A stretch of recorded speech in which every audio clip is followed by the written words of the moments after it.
So at the end of the Avengers, we of course saw the tease for Thanos. This would set up the next 8+ years of build-up towards what would end up being two of the biggest films of all time. But political agendas and trying to break into the Chinese market in the early 2010s could have seen a completely different future had some other people connected to Marvel Studios got their way.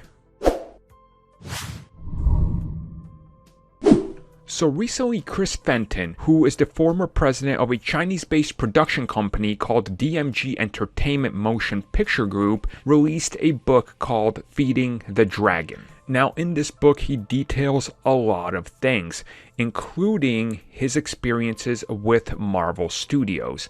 And he goes on and talks about Marvel Studios and his interactions with them, and interactions with Marvel Studios chief officer Tim Connors. And the two were trying to strike a deal before the Avengers came out. Now, of course, you guys know, and you're probably very well aware, that Iron Man 3 had a completely different cut of the movie that included about 10 extra minutes made for the Chinese market, because again, China is slowly becoming the #1 territory for these big films, and you can only put out 12 non-Chinese films out in theaters in China per year. So to get your film out there, you have to strike some partnerships and deals.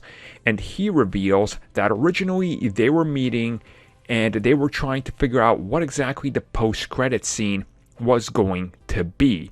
And as it turns out, they were pushing to use Chinese characters, and they landed on the two most obvious ones to be the post-credit scene. And if this deal was struck, the Chinese version of the film would have included the Mandarin and Shang-Chi. Now, there was some things that obviously stopped this, and they had to take longer to talk about how this would come to be, but essentially, Shang-Chi obviously goes on and becomes a hero, but Mandarin was the questionable one, because you can't present Mandarin as this propaganda villain, since you're trying to break into the Chinese market, and they're not going to want to see themselves positioned as the big bad of the MCU that was pulling a bunch of strings and trying to arrange certain deals and attack United States and all this.